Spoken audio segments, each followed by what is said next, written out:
Alhamdulillah. Pada kesempatan kali ini kami akan presentasikan hasil analisis tentang kebocoran data BPJS dan dikaitkan dengan angka dan elemen berpikir kritis. Sebelumnya perkenalkan kami, saya Bimo Internasional dengan NIM 102325045. Dan saya Briliano Fatala Sulaiman dengan NIM 11023250031. saya Zafira Fatia Zaba dengan NIM 102325046. Dan saya Hafiz Jilan Pratama dengan NIM 102325007. Yuk saksikan.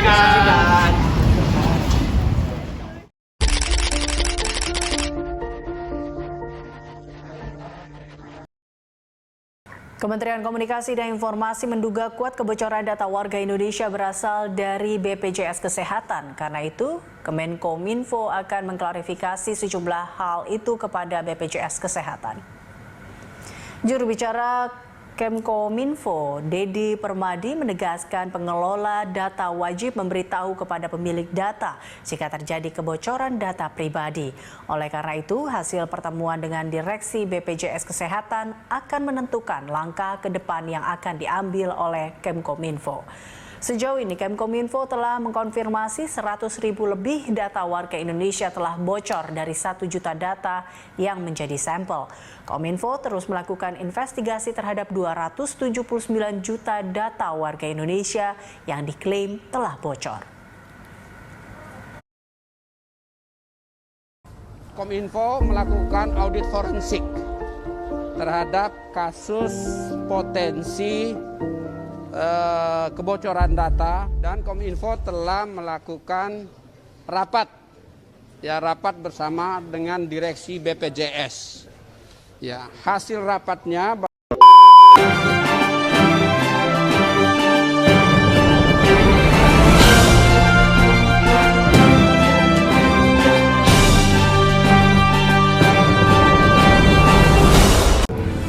Selamat pagi pemirsa.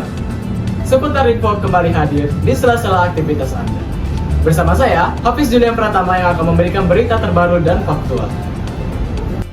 Baik, terima kasih teman-teman yang sudah memberikan analisis terkait berita tersebut dengan aspek elemen dan standar berpikir kritis.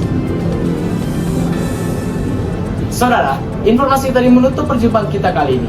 Saya Hafiz Julian Pratama pamit undur diri dan mengucapkan terima kasih atas kebersamaan Anda. Sampai jumpa. Data ratusan juta peserta BPJS Kesehatan diduga bocor. Dilaporkan bahwa dugaan kebocoran data sekitar 279 peserta BPJS Kesehatan. Jumlah yang bahkan melebihi total penduduk Indonesia. Data yang diduga bocor bukan data biasa, melainkan data yang sangat sensitif, seperti nama lengkap, NIK, nomor kartu BPJS, tanggal lahir, nomor handphone, hingga foto peserta. Lebih mengkhawatirkan lagi, data tersebut dilaporkan dijual di forum daring, sehingga berpotensi disalahgunakan untuk penipuan, pencurian identitas, hingga kejahatan cyber lainnya. Hal ini tentu memicu keresahan masyarakat, karena hampir seluruh warga Indonesia merupakan peserta BPJS Kesehatan. Menanggapi kasus ini, Kementerian Komunikasi dan Informatika bergerak cepat dengan melakukan investigasi, menutup tautan yang menyebarkan data, serta memanggil Direksi BPJS Kesehatan untuk dimintai keterangan.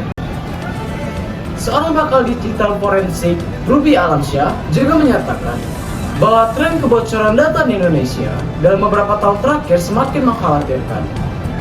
Artikel ini tidak hanya menyajikan fakta, tetapi juga mengangkat isu yang lebih besar, yaitu lemahnya perlindungan data pribadi di Indonesia, serta mendesaknya pengesahan Undang-Undang Perlindungan Data Pribadi. Untuk memahami kualitas artikel ini, selanjutnya akan kita analisis berdasarkan standar berpikir kritis. Selanjutnya, saya akan membahas artikel ini berdasarkan standar berpikir kritis. Pertama, dari aspek kejelasan. Artikel ini disusun secara sistematis dan mudah dipahami.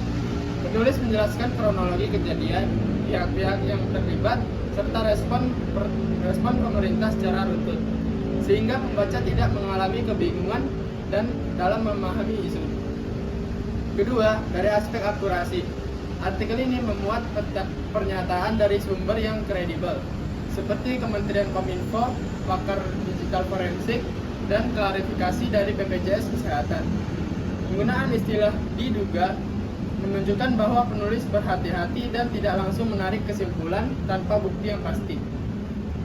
Ketiga, dari aspek relevansi. Topik yang dibahas sangat berkaitan dengan kepentingan publik. Data pribadi merupakan hak dasar setiap warga negara. Dan kebocoran data dalam layanan publik seperti BPJS Kesehatan menjadi isu yang sangat krusial. Keempat, dari aspek logis. Artikel ini menunjukkan hubungan sebab akibat yang jelas. Tidak adanya undang-undang perlindungan data pribadi menyebabkan sanksi terhadap kebocoran data menjadi lemah. Pengelola data kurang memiliki dorongan kuat untuk meningkatkan keamanan sistem, dan akhirnya masyarakat menjadi korban. Kelima, dari aspek keadilan, artikel tidak bersifat menyudutkan. BBC News Indonesia tetap menyajikan klarifikasi dari BPJS Kesehatan dan menunggu hasil investigasi resmi, sehingga pemberitaan tetap berimbang dan objektif. Kemudian kita akan meninjau artikel ini dari sisi elemen berpikir kritis.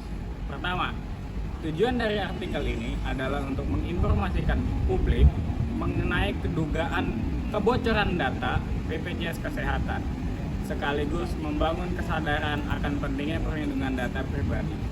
Kedua, pertanyaan utama yang diangkat dalam artikel ini meliputi apakah data tersebut benar-benar bocor, dari mana sumber kebocoran berasal, siapa pihak yang paling dirugikan, dan mengapa kasus kebocoran data terus terjadi di Indonesia. Ketiga, dari sisi informasi, artikel ini memanfaatkan data dari berbagai sumber seperti pakar digital forensik, pernyataan resmi pemerintah, klarifikasi BPJS Kesehatan, serta membandingkan dengan kasus kebocoran data sebelumnya. Keempat, konsep-konsep utama yang sering dibahas adalah meliputi keamanan siber, perlindungan data pribadi, kebocoran data, tanggung jawab institusi publik, serta peran negara dalam melindungi hak privasi masyarakat. Jadi, melalui elemen-elemen tersebut, artikel ini mendorong pembaca untuk tidak hanya menerima informasi, tetapi juga berpikir kritis terhadap sistem perlindungan data di Indonesia. Baik, selanjutnya dari sisi asumsi.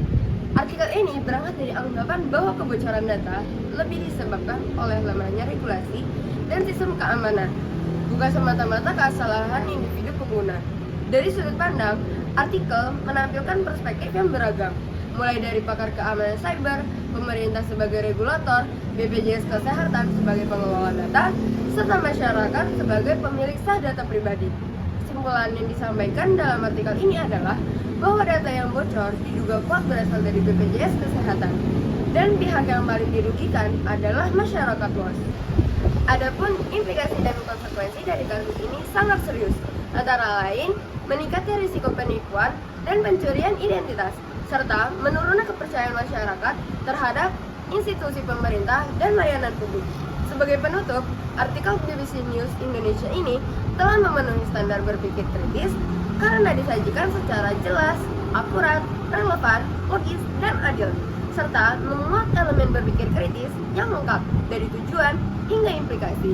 Kasus ini menjadi pengingat bahwa pengesahan Undang-Undang Perlindungan Data Pribadi merupakan kebutuhan mendesak untuk melindungi hak privasi masyarakat di era digital. Demikian analisis yang dapat kami sampaikan. Terima kasih atas perhatian pemirsa. Kembali ke studio. Sekian presentasi dari kelompok kami, kurang lebihnya mohon maaf. Terima kasih sudah menonton.